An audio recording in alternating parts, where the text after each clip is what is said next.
Hi, I'm Greg, Hi, I'm Will. and welcome to our next episode of Theme Parks and Patents. Today we're talking about the new kind of face projectors they've made, and like the kind of heads they do with it to make it look more realistic. Yeah. Like face projections to make them look more realistic. So we were just out at Disneyland, and so the big thing is that they made the new pirate sitting on the gold that was a skeleton, and he has a projected face. And it's a front projection. It's not. That's why people are saying it's not frozen. It's not like the rear projected heads or the Seven Dwarfs. It's a front projection that's coming out from outside, and then it's going on his face to do that effect. So the one thing that brought up is that Universal has older patents for that, basically for Victoria Frankenstein in the Monsters Unchained ride at Epic Universe. And they kind of use it on Ministry. I thought we had talked about it, but I don't know that we ever had. So Universal has two patents. They use it on Ministry, right? I don't know. Those might be rear, like Dolores Umbridge. They look terrible, but they might use the same thing. Does she have a movable face? Maybe. It's kind of hard to see. You go past that part so fast. Okay. So it's things they use in Epic Universe. Victoria Frankenstein is the biggest one. They have two patents, both filed while they were doing Epic Universe, essentially, in 2023. Actually, no, these go back all the way to 2020, was the first filings. So those are, I mean, real quickly, if you've been there, you know, so it has the Victoria Frankenstein one, you have a movable animatronic face. So like figure one shows that it has a projector, that front and face, the projector at the front is projecting on the face as the face moves. Like they think the mouth moves. I did see one thing online. They said the Disney one in Pirates his mouth doesn't actually move. That's all this projection. It's mainly his head structure that moves. So her mouth does move, I believe, because it does show it in here. And then whenever it breaks, like the face projection breaks, it's just like her mouth is closed, but her chin's just like still moving. Yeah, figures 4 and 5 show a movable mouth, swivel head kind of thing. So what they mostly claim in this one, and so it's kind of, putting the Disney one versus Universal, because Universal technically has this idea patented, but your patent only covers what you claim. So they always make very specifically, in all their claims, it look like that there's trackers in the animatronic, and you can see that at 60 in figure 1. And you can see all the trackers in the back of the head, and then you have a camera 64 behind it that's looking at those trackers. So because it needs to know the tracker, the claims make it pretty clear the tracker has to track the head and then tell the projector what to project based on what the tracker sees. So it's kind of iterative. It needs to know where the head is so it can do the projections, or it needs to know where the head is so it can control it and do the correct projections. So that's the gist of it. And that's what they've claimed for Universal. So the question is what Disney doing fall within that? And that's a bigger question. But if Universal has the patents, how did Disney do it? Well, that's the question. Is they gonna, could they technically? There's obviously some overlap here. Disney's was filed just recently, I think 2024. Drama. So it's a newer idea. So it does seem, I mean, they say there's some, they can do some AI with it. There's things added on, but it's essentially the same thing. How do they use the AI with it? That it can just iteratively change, kind of do it on itself without having like human intervention. Yeah. I think dynamic, that's through dynamic. I thought there was something with AI. But anyway, so it's the same idea. The one thing that they don't talk about, that Universal talks a lot about in all their claims, so there could be a lot of reasons why this would infringe or not infringe. I'm assuming Disney has looked at the Universal ones, and the one thing that kind of stood out to me from a real quick review is that Disney doesn't say there's trackers in the animatronic. They said they basically can watch it with a camera. They just say sensors. So Universal makes it pretty clear that it has to have, in the claims, that it has to have trackers on the animatronic. So if you can do it without doing that, you could technically get around Universal's claims, and then there wouldn't be patent infringement. But that's kind of a much bigger question. But I'm just kind of giving the 10,000 foot overview real quick that we looked at this and pitting them against each other. So maybe that's where Disney sees an out. Theirs is only an application so far, but it's the same idea.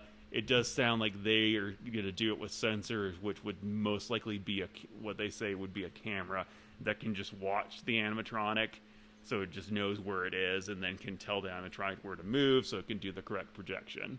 And they have a really detailed. Universal has a very detailed figure one. Disney has a figure one with a very crude camera and a smiley face and 2 lines. Kind of looks like a scrub daddy. Yeah. So anyway, and that kind of figure 2, and Disney goes through how they're doing it and like the iterative process with it says, rendered Andrew has the sensors that are watching it. And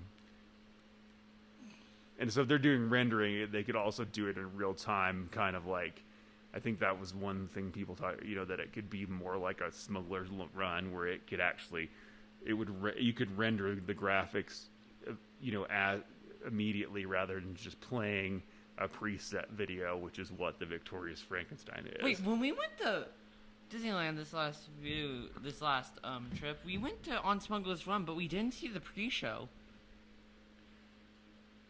Oh, because we went in the singles line. Oh, I thought we lightning did. It's pretty much the same. They just changed it a little bit, so it can render on the fly. So in theory, you could have it change, based on some feedback or something that in the room or from the guests. You have that automatically rendering, and I think that's what's more of an iterative process. So you could actually have like a Mr. Potato Head or something like that actually interact with the guests.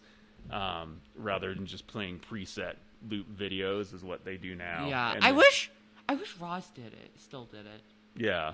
Because I know she did it once for us. Like, there's one She main time when yeah. There was one time when I remember she did it. Like, she actually talked to you, but she hasn't done it yet. So my understanding from that is that someone watching it, and they're just doing preset. They're just saying they have like 10 loops.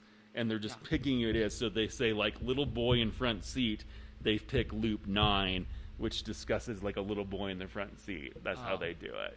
Same with the stormtroopers, like, walking through Galaxy's Edge. They just have canned things, and they control it in their suits. They can just.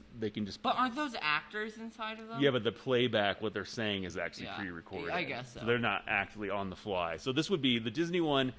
Would be, I mean, the Universal ones may say this is an option, but Disney makes it explicit that this is real-time rendering, so you could actually get, actually things made on the fly and, rendered video rather than pre-recorded video. Yeah. So, that's really it. Disney's pretty broad, but that's kind of, I just wanted to set up the, we have dueling technologies here that seem to overlap quite a bit. The new pirate versus the old Victoria Frankenstein, which Universal has also patented. Back to the pirate. I know, like, a lot of people say they don't like it. Mm-hmm. I think it's fine. Sure, when you get a little bit up close, when you see the skull, it's kind of weird how it glows.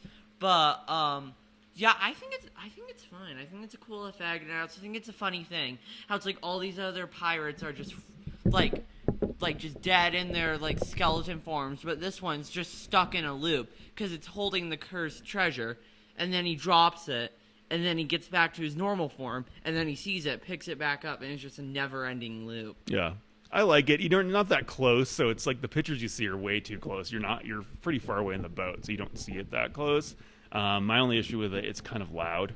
You can hear it. They can hear it as you approach it. That's kind of a, people made the point. But then it's also like when you're getting to the skeleton scene where it's like the two-way mirror, you can also hear it just, oh. Yeah.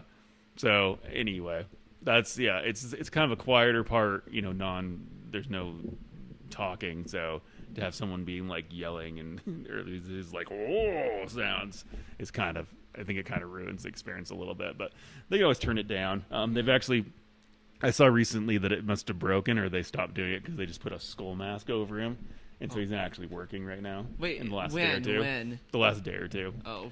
So anyway, that's what I wanted to cover real briefly. So it's interesting. We tend to, when Universal and Disney have dueling technology and dueling patents, it's always interesting to kind of talk about it. But that's all I had on this one. Disney needs to do this thing where they kind of find ways to work around the patent so that they can do it too. Well, I think that's what they did. Yeah, but they need to find a way to do it for the boom coaster, since Universal stole it. Oh, from you could them. already said they did the boom coaster first.